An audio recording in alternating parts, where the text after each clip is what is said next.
Hello दोस्तों, मैं हूं प्रदीप यादव। आप सभी का स्वागत है आपके अपने यूट्यूब चैनल जीजे ऑनलाइन स्टडी पर।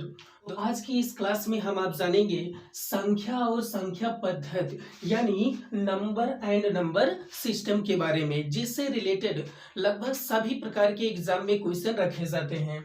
तो चलिए सबसे पहले हम आप जानते हैं अंक किसे कहते हैं यानी डिजिट किसे कहते हैं। तो 0 से लेकर के 9 तक के सभी संख्याओं को ही अंक कहते हैं। किससे? 0 से लेकर के 9 तक के सभी संख्याओं को ही अंक कहते हैं। अब बात यह आई कि जैसे कभी कभी एग्जाम में पूछ लेता है कि सबसे छोटा अंक कौन सा होता है, तो वह होता है 0। कौन होता है? 0। और अगर पूछ लिया जाए सबसे बड़ा अंक कौन सा होता है, तो 9 होता है। कौन सा?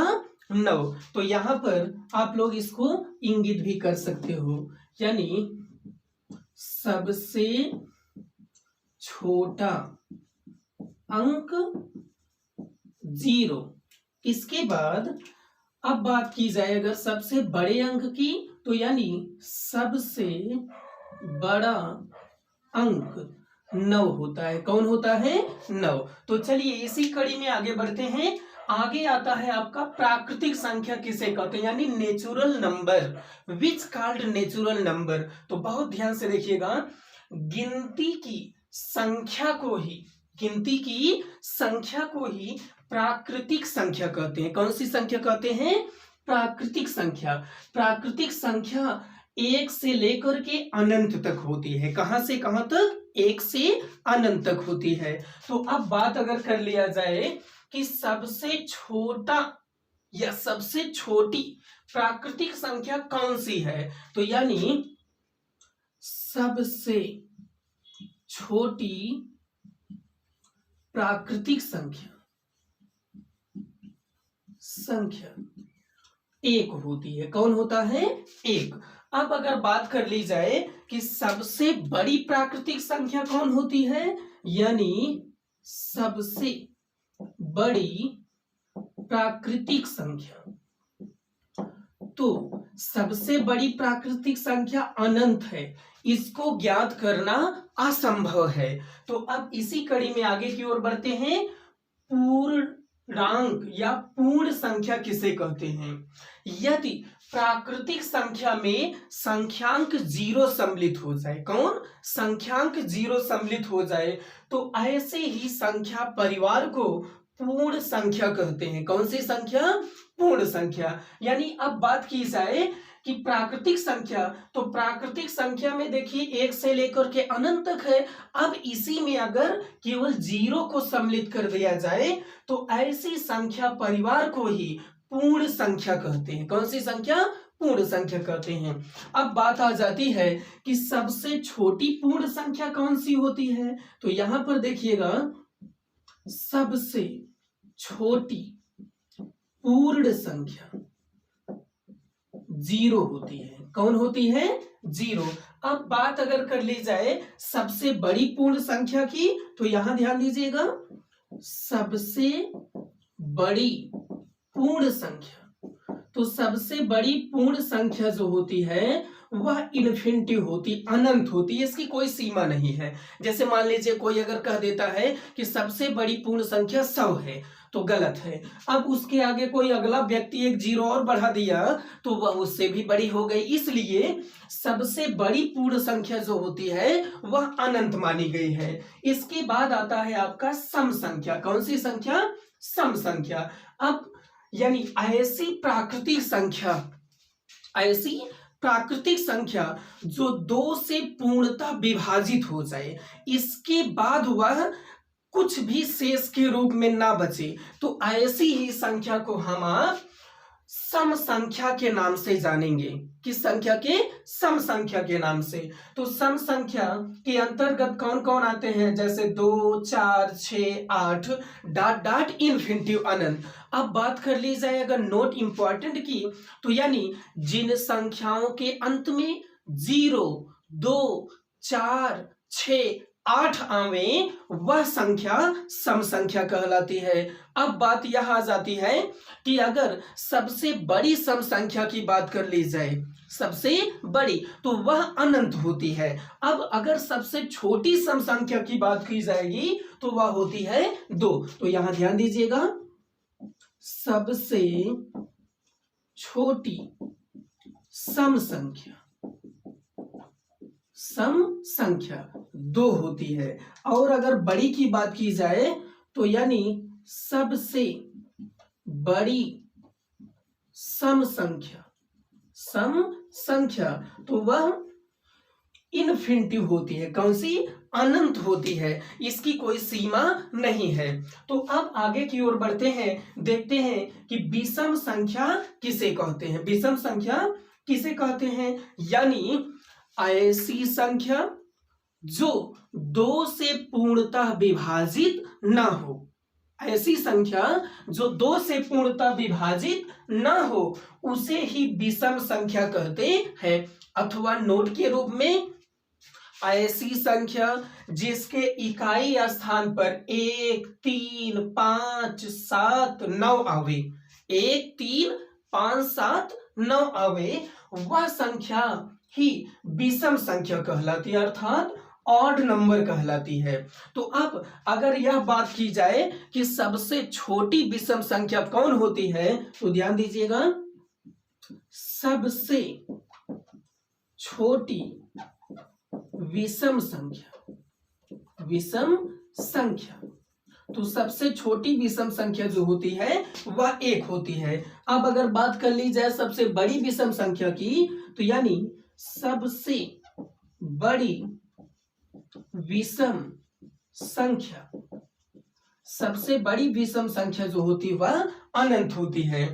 इसके बाद जानते हैं भाज्य या संयुक्त अथवा यौगिक संख्या। जैसे कभी कभी एग्जाम में पूछ लेता है संयुक्त संख्या किसे कहते हैं, या यौगिक संख्या निम्न में से कौन सी है, या भाज्य संख्या कौन सी है। तो लोग इन तीनों नामों को सोच लेते हैं, अलग अलग व्यवस्था है इसकी। तो ये तीनों एक ही है, यानी भाज्य संख्या यानी फैक्टर नंबर, और संयुक्त या संयुक्त संख्या कंपोजिट नंबर, या यौगिक संख्या कंपाउंड नंबर के नाम से जानते हैं। तो अब सम यानी भाज्य या संयुक्त या यौगिक संख्या किसे कहते हैं, तो ऐसी प्राकृतिक संख्या जो एक और स्वयं के अलावा किसी दूसरी संख्या से विभाज्य हो जावे या कट जावे, उन्हें ही भाज्य संख्या कहते हैं। एक बार पुनः ध्यान से देखिएगा, ऐसी प्राकृतिक संख्या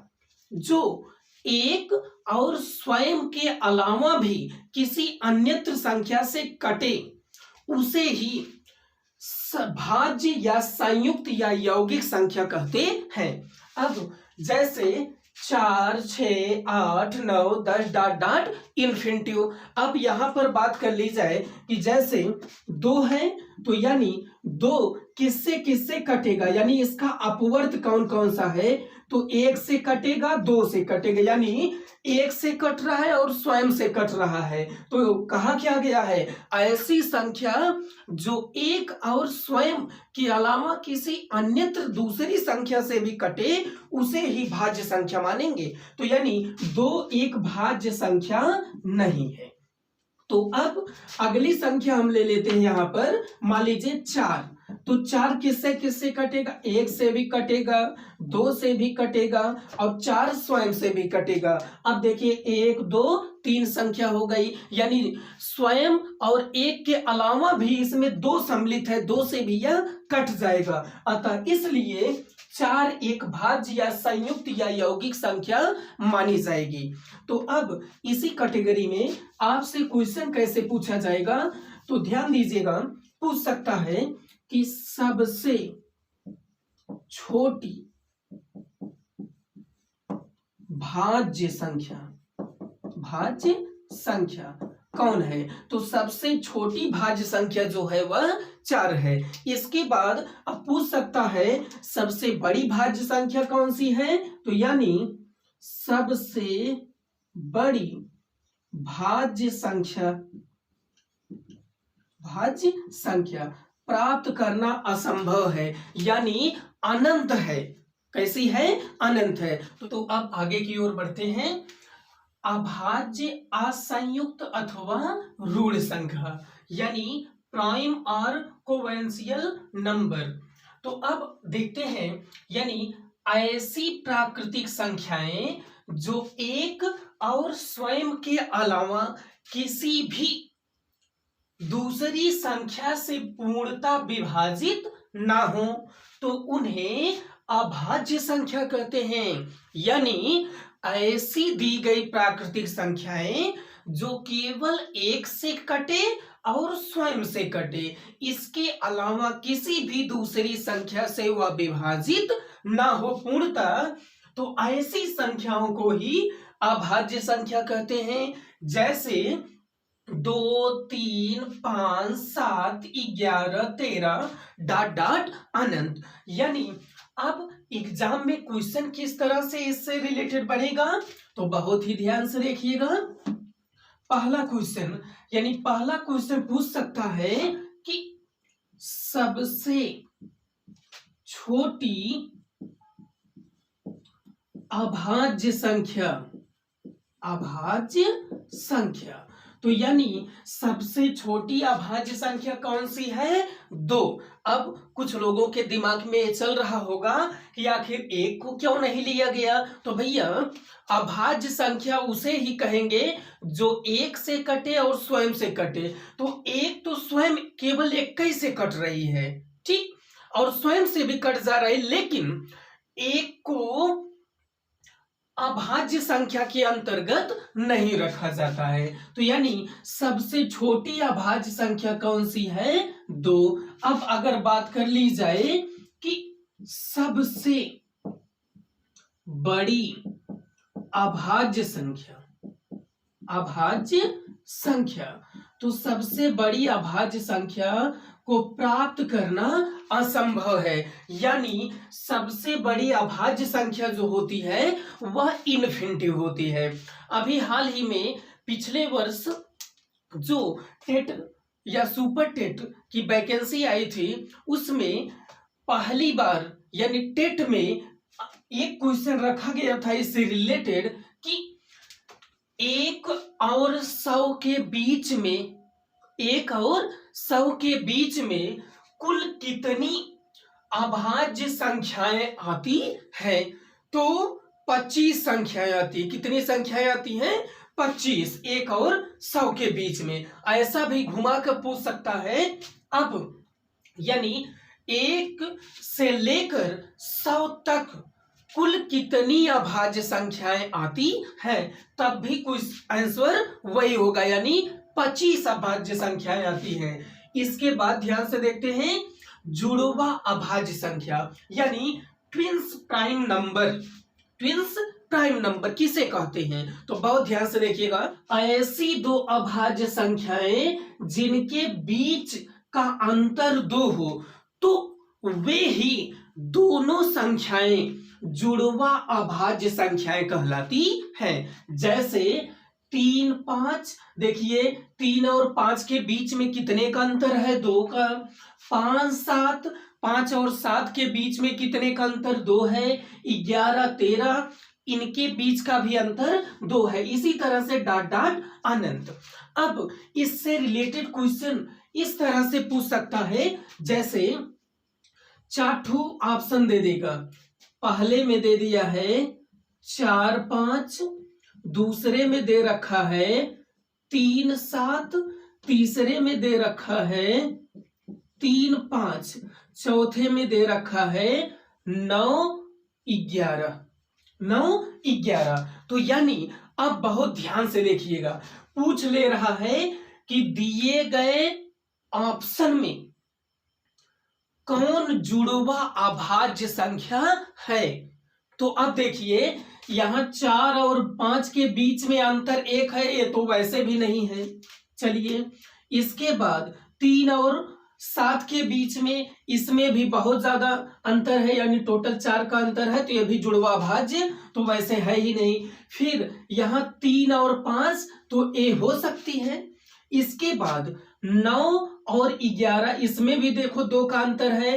तो कुछ लोग कहेंगे ये भी तो है, लेकिन भैया आपको ध्यान यह रखना है कि दोनों अभाज्य संख्या होनी चाहिए। मतलब ऐसी दोनों संख्याएं हो जो स्वयं से कटे और 1 से कटे, इसके अलावा किसी दूसरी संख्या से ना कटे। तो यानी 3 स्वयं से कटेगी और 3 से कटेगी, 5 स्वयं से कटेगी और 1 से कटेगी, सॉरी इसमें 1 से कटेगा।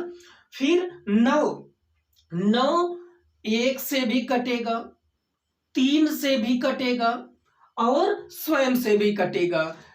तो यानी 9 जो है 2 से अधिक संख्याओं से कट रहा है। तो अब यह जुड़वा अभाज्य संख्या नहीं कहलाएगी। इसके बाद आगे की ओर बढ़ चलते हैं। सह-अभाज्य अथवा असह-अभाज्य यानी को प्राइम नंबर। अब को प्राइम नंबर कहते किसे हैं? जिन दो प्राकृतिक संख्याओं का महत्तम समापवर्त 1 हो तो वे ही दोनों संख्याएं सह-अभाज्य संख्या कहलाती हैं। यानी वो भी देखने में सेम जुड़वा अभाज्य संख्या की ही तरह दिखाई देंगी, किंतु इनमें अब 1 का भी अंतर हो सकता है, 2 का भी अंतर हो सकता है। अब कितने का अंतर है, अंतर हमें आपको देखना नहीं है, केवल ये देखना है कि जो दोनों संख्याएं दी हो उन दोनों का मासा जो हो यानी महत्तम समापवर्तक वह सदैव 1 होना चाहिए। अगर 1 है तो वह दी गई संख्या सह-अभाज्य संख्या कहलाएगी, ना कि जुड़वा। अभी इसमें भी कुछ इंपॉर्टेंट चीज है, नोट। तो यानी एज फॉर एग्जाम्पल के रूप में 4 5 5 7 4 9 12 13 डॉट डॉट अनंत। तो अब यहां पर क्या देखने को मिला कि जैसे 4 और 5 के बीच में देखिए कितने का अंतर है, 1 का अंतर है।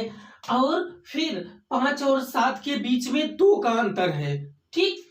फिर 4 और 9 के बीच में देखिए कितने का अंतर आ जा रहा है, यानी टोटल 4 5 6 7 8 9 टोटल 5 का अंतर आ जा रहा है ना।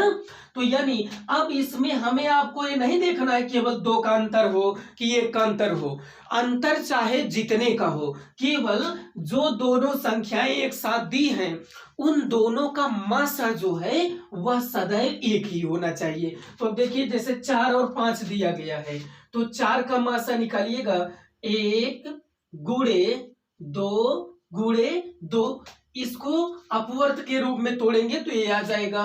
फिर 5 का देखिए 1 गुणे 5 आ जाएगा। तो यानी जोड़ा किसका किसका बन रहा है, इन दोनों का आपस में, बाकी कोई जोड़ा नहीं बन रहा। यानी इन दोनों संख्याओं का जो मासा है वह क्या मिल गया, 1। कोई असुविधा? इसी तरीके से जैसे 5 और 7 है तो मान लीजिए 5 और 7 है तो 5 बराबर 1 गुणे 5, फिर 7 बराबर 1 गुणे 7। तो इन दोनों का मासा भी कितना है, 1 ही है, दोनों में कॉमन पोर्शन है, ठीक। तो अर्थात ऐसी ही संख्याएं सह-अभाज्य संख्या कहलाएंगी। कैसी संख्या कहलाएंगी, सह-अभाज्य संख्याएं। तो चलिए अब आगे की ओर बढ़ चलते हैं। इसके बाद देखते हैं नोट के रूप में इसमें 2 ऑप्शन मिलता है, यानी प्रत्येक जुड़वा अभाज्य संख्या सह-अभाज्य होती है। यानी अब बात यह आएगी, जैसे देखिए 3 और 5 है, 3 और 5 का भी मासा कितना होगा, 1 ही होगा।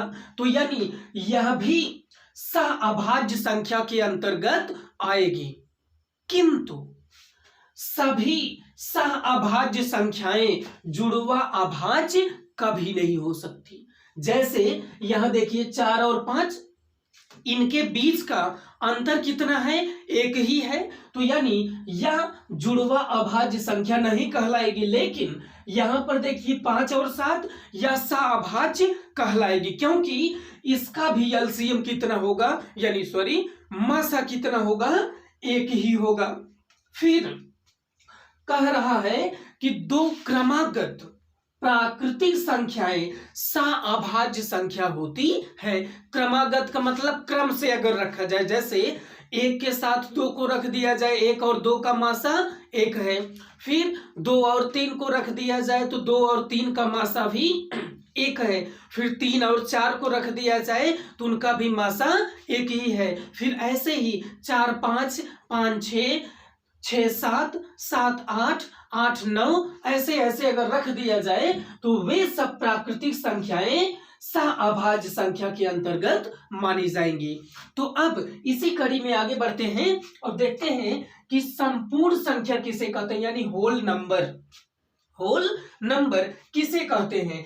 ऐसी प्राकृतिक संख्या जिनके सभी अपवर्तकों का योग, जिनके सभी अपवर्तकों का योग यानी गुणनखंड का, जिनके सभी अपवर्तकों का योग संख्या मान से 2 गुना हो। कैसा हो? 2 गुना हो तो संपूर्ण संख्या कहलाती है। ऐसी ही संख्याएं जिनके अपवर्तकों का योग उस संख्या के 2 गुने के बराबर हो जाए। तो जैसे यहां पर एज फॉर एग्जाम्पल के रूप में 6 और 8 को ले लिया गया है, तो यानी 6 का अपवर्त क्या होगा, यानी 6 का अपवर्तक 1 होगा, 2 भी होगा, 3 भी होगा और 6 स्वयं होगा।